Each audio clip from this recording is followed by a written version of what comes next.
আমার সংগ্রামী শুভেচ্ছা এবং লাল সালাম। সংগ্রামী সাথী ও বন্ধুরা, আপনারা তো জানেন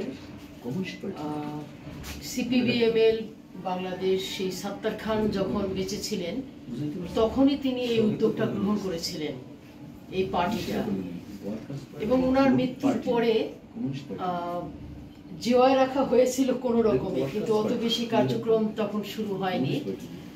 তো যাই হোক, পরবর্তীতে 2017 সালে আমরা আবার এটাকে পুনর্গঠন করি, এটার কাজ শুরু করি। এরপরে এখন 7 বছর অতিবাহিত হয়ে গেল। এই 7 বছরে আবার নতুন করে উদ্যোগ নেওয়া হয়েছে যে এটাকে আবার পার্টির কিভাবে পুনর্গঠন করা যায়।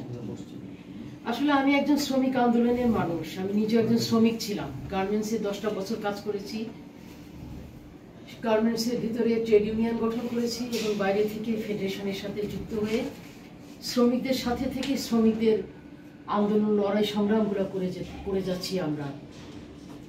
আমার একটা স্বপ্ন ছিল ছোটবেলা থেকেই যে এই দেশটা শ্রমিক শ্রেণীর একটা রাষ্ট্র হবে, শ্রমিকরাই নেতৃত্ব দিবে। শ্রমজীবী মানুষের সংখ্যা যেহেতু বেশি, জাহিদ ভাইও বললেন 71 মুক্তিযুদ্ধে আমাদের মহান স্বাধীনতায় শ্রমজীবী কৃষক, কামার কুমার, জেলে তাঁতি এরাই কিন্তু সবচাইতে বেশি জীবন বাজি রেখে মুক্তিযুদ্ধে অংশগ্রহণ করেছিলেন, মৃত্যুবরণও করেছেন, অনেকেই বেঁচে আছেন। তো ফলে যে দেশটা স্বাধীনই হলো শ্রমজীবী কৃষক মেহনতি মানুষের হাত ধরে, অথচ সেই দেশটা কিন্তু আলটিমেটলি এই শ্রমজীবী মানুষের আর হলো না, হলো কাদের? বর্জুয়া শ্রেণীর, যারা ঘুরে ফিরে বাংলাদেশের 2টা দল, এক বিএনপি, এক হচ্ছে আওয়ামী লীগ। বিএনপি যায় তো আওয়ামী লীগ আসে, আওয়ামী লীগ যায় তো বিএনপি আসে। শেষমেশে 17টা বছর একটা দল আধিপত্য করলো। যাই হোক, এখন আমরা সারাটা জীবন, আমার তো 24টা বছর আমি কাটিয়েছি এই বামপন্থী অঞ্চলে বামপন্থী নেতৃত্ব দিয়ে, এবং আমার ইচ্ছাই ছিল যে আমি সারাটা জীবন আমার জীবনটাকে উৎসর্গ করব এই শ্রমিক শ্রেণীর মাঝে, মানুষের মধ্যে। তো আসলে মানুষ তো অনেক স্বপ্ন দেখে, স্বপ্নগুলো বাস্তবায়ন হয় না। ঘুরে ফিরে যখন 2টা দলের আবির্ভাব এবং আজকে দেশটাকে পঙ্গু করে নেওয়া, হাজার হাজার কোটি টাকা লোপাট, কেউ কম কেউ বেশি। আগের হয়তো কেউ কম করেছে, পরবর্তীতে একতরফা লম্বা একটা সময় যে ছিল তারা হয়তো বেশি লোপাট করেছে।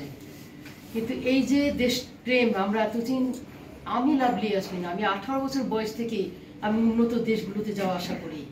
আমি কানাডায় গেছি, আমেরিকায় গেছি, ইউরোপের এমন কোনো দেশ নাই যে আমি যাই নাই, এশিয়ার এমন কোনো দেশ নাই যে আমি যাই নাই। অথচ আমাকে কেউ পারলেও বেরি বেঁধে সেই সমস্ত দেশগুলোতে রাখতে পারে নাই। কারণ আমার একটাই স্বপ্ন ছিল, যারা আমাকে নেতা বানাইছে, আমি যে আন্দোলনের মানুষ, আমি আমার শ্রেণীর সাথে কখনো আমি বেইমানি করতে চাই না। আমার ভিতরে সেই দেশপ্রেমটা কাজ করছে। অথচ দেখেন আমার কিছু নাই।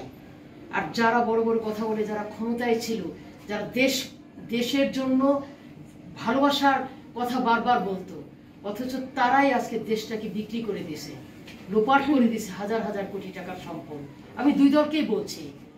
তো ফলে আমি মনে করি যে আসলে আমরা যে এই যে ত্যাগ স্বীকার করলাম এই বয়সে এসে, আমার কাছে মনে হয় আমি যে ত্যাগ স্বীকার করলাম, একটা ভালো দেশে থাকার চিন্তা ভাবনা করলাম না, বা দেশে থেকেও অনেক অন্যায় দুর্নীতির সাথে যুক্ত থাকি নাই, চাইলে অনেক টাকার মালিক দেশে থেকেই থাকতে পারতাম, সেটাও কখনো করি নাই। তাহলে কি লাভ হয়েছে দেশের প্রতি এত দেশপ্রেম ভালোবাসা? কি সবই বিফলে গেল? এরকমটা ভেবেছি, সবসময় ভেবেছি। যাই হোক, ছাত্রদের একটা গণ অভ্যুত্থানের মধ্য দিয়ে একটা নতুন দেশ রচিত হয়েছে। এরা হয়তো অন্তর্বর্তীকালীন সরকার, এদের কাছ থেকে তেমন কিছু আশা করা আমাদের যায় না, যাবেও না। আমাদের দরকার হচ্ছে নির্বাচিত সরকার, এবং নির্বাচিত সরকারই পারে একমাত্র দেশটাকে রক্ষা করতে, দেশের মানুষগুলোকে রক্ষা করতে, শ্রমিক মেহনতি গরিব মানুষের অধিকার ফিরিয়ে দিতে। আমি জানি না আগামীতে কারা নির্বাচনে আসবে। আমাদের দেশে যাদেরকে আমরা সবচেয়ে বেশি আশা করি, যাদেরকে নিয়ে আমাদের স্বপ্ন, বামপন্থী সংগঠনগুলো, তারাই নানাভাবে বিভক্ত। ছোট বড়, ছোট ছোট দল। এমনি আমাদের দেশে বামপন্থী আন্দোলন কিন্তু খুব বেশি বড় ছিল না, বামপন্থী দলগুলো বড় ছিল না, কিন্তু তারা এই ছোট ছোট দলগুলো নানাভাবে 4টা-5টা ভাগে বিভক্ত হয়ে, খণ্ডিত হয়ে এতটাই দুর্বলে পরিণত হয়েছিল যার জন্যই তারা আসলে একসাথে কখনোই সংগঠিত হতে পারে নাই। কিন্তু আমরা সবসময় আশা করেছিলাম সব বাম দলগুলো যাতে একসাথে তারা একটা শক্তিতে রূপান্তরিত হয়। তো কখনো সেটা হচ্ছে না। বারবার ঘুরে ফিরে কোনো দল বর্জুয়ার সাথে লেজুর ভিত্তিক হয়ে তারা দেশ পরিচালনা করেছে, ক্ষমতায় এসেছে, মন্ত্রিত্ব নিয়েছে, কিন্তু তারপরেও দেখা গেছে যে দেশের কোনো উন্নয়ন হয় নাই। হ্যাঁ, আমরা যদি ভাবতাম যে এই বামপন্থী দলগুলো বর্জুয়া পার্টির কাছে যে তাদের অবস্থার পরিবর্তন ঘটাইতে পেরেছে, বর্জুয়া পার্টি শ্রমিক শ্রেণীর যে পার্টিগুলো তারা বামপন্থীর যে আদর্শ কিঞ্চিৎ মাত্র ওই বর্জুয়া দলের মধ্যে বাস্তবায়ন করতে পারছে, তাহলে তাদেরকে স্বাগত জানাতে পারতাম, তাহলে তাদের প্রতি কৃতজ্ঞতা জানাতে পারতাম। কিন্তু তারা তো করেই নাই, বরঞ্চ বর্জুয়া থেকে তারা এই শোষিত মানুষের পক্ষে লড়াই থেকে তারা বর্জুয়া দলে যে নিজেরাই বর্জুয়াতে পরিণত হয়েছে। এটা আমাদের আতে ঘা, এটা বিস্ফোরণ হয়ে গেছে আমাদের সমাজ ব্যবস্থায়। তো যাই হোক, আমরা আসলে এই জিনিসগুলি বরাবরই উপলব্ধি করেছি।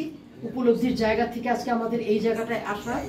এখন আমরা যেটা মনে করি, আসলে সব বাম দলগুলো যদি এখনো সময় আছে একসাথে সংগঠিত হয়, একসাথে যদি একটা শক্তি হিসাবে দাঁড়ায়, তাহলে আগামী নির্বাচনে এই 1.5 বছর যদি তারা তাদেরকে বুঝাতে পারে, তাহলে আমরা মনে করি আগামী 1.5 বছর পরে একটা শ্রমিক শ্রেণীর পার্টি যদি ক্ষমতায় আসতেও না পারে, অন্তত বিরোধী দল হিসাবে একটা শক্তিশালী বিরোধী দল গঠন করবে, এটাই আমাদের প্রত্যাশা। আর আমাদের পার্টি যেটা বাংলাদেশ CPB-ML, আমাদের পার্টি অনেক দুর্বলতা আছে। আমরা নানা কারণেই পেরে উঠতে পারি নাই এটাকে শক্তিশালীতে রূপান্তরিত করা। তবে আমাদের যে গণসংগঠনগুলো কিন্তু প্রচুর কাজ করেছে, যে কথা আমাদের কমরেড বদরুল আলম ভাই বলেছে। আমার সংগঠনটা গণসংগঠন, কিন্তু এই পার্টিরই গণসংগঠন। আমরা কিন্তু বিগত কয়েক দশক ধরে কিন্তু আমরা রাজপথের আন্দোলন সংগ্রাম করে এসেছি। আমরা কিন্তু কম আন্দোলন করি নাই, কম শ্রমিকের অধিকার আমরা আদায় করে দিই নাই, কম শ্রমিকের পাশে দাঁড়াই নাই। যেখানে বর্জুয়া দল তাদেরকে 10 টাকা আদায় করে দিছে, আমরা আমাদের সংগঠন সেই সব শ্রমিকদেরকে 100 টাকা আদায় করে দিছি। এই দুর্দিনে এই বর্জুয়া ব্যবস্থাপনার মধ্যে থেকেও শ্রমিকের পাশে থেকে শ্রমিকের অধিকার আমরা আদায় করে দিয়েছি এবং এখনো পর্যন্ত দিয়ে যাচ্ছি। আমরা কাজ করতেছি। আমাদের কিষানী সভা, কিষানী নারীরা প্রতিনিয়তই কৃষকদের পক্ষে কথা বলতেছে, কাজ করতেছে। হ্যাঁ, আমাদেরকে আরো বেশি পার্টির কমিটি গঠনের আগে আমাদের গণসংগঠনগুলোকে সক্রিয় করে তুলতে হবে। আমাদের যেখানে আমাদের ছাত্র সভা যেটা আছে, ছাত্রদের ছাত্র সভা, সেটাকে পুনর্গঠন করতে হবে, তাদের সম্মেলন করতে হবে এবং আমাদের গণসংগঠনগুলোর সম্মেলন, আমার রেডিমেডের সম্মেলন করা দরকার এই বছরেই। আমি হয়তোবা জুলাইয়ের মধ্যে 2025 সালে জুন জুলাইয়ের মধ্যে আমাদের সম্মেলন করতে চাই। আমরা আন্তর্জাতিকভাবে অনেক ভালোভাবে আমরা প্রিপারেশন নিচ্ছি আমরা আমাদের গণসংগঠনগুলোর করার জন্য, সম্মেলন করে তাদেরকে পুনর্গঠন করার জন্য। তো এরকম আমাদের সাথে আরো সহযোগিতা যোগ হয়েছেন। এখানে মরিয়ম আক্তার রয়েছেন আন্দোলনের নেত্রী, আমাদের নাহিদুল হাসান নয়ন রয়েছেন, আমাদের বাহার ভাই রয়েছেন, রফিকুল ইসলাম সুজন ভাই রয়েছেন। তারা প্রত্যেকেই এক একটা যোদ্ধা, গার্মেন্টস শ্রমিকদের অধিকার আদায়ের ক্ষেত্রে রাজপথের লড়াকু সৈনিক।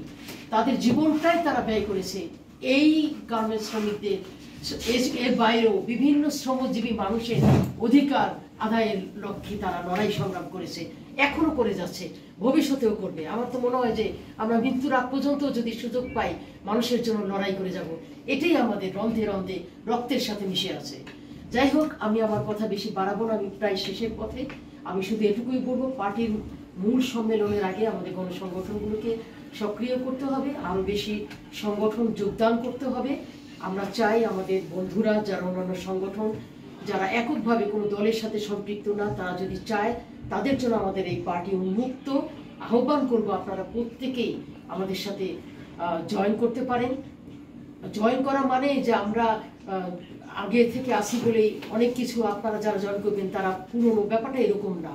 এটা আসলে আমরা সাম্যের কথা বলি, আমরা একই রকমের অধিকারের কথা বলি। ফলে কে আগে পরে, কেউ না কেউ তো উদ্যোগটা আগে নেয়, কিন্তু যেই আসুক না কেন সবাই আমরা একসাথে মিলে এই পার্টিটাকে পুনর্গঠন করব, এগিয়ে নিব, এটাই আমাদের প্রত্যাশা। তো আমি আর না বাড়াই, সবাইকে ধন্যবাদ জানাই। ভালো থাকবে। মেহনতি মানুষের জয় হোক। দুনিয়া নমস্তে। ধন্যবাদ লাভলি ইয়াসমিনকে।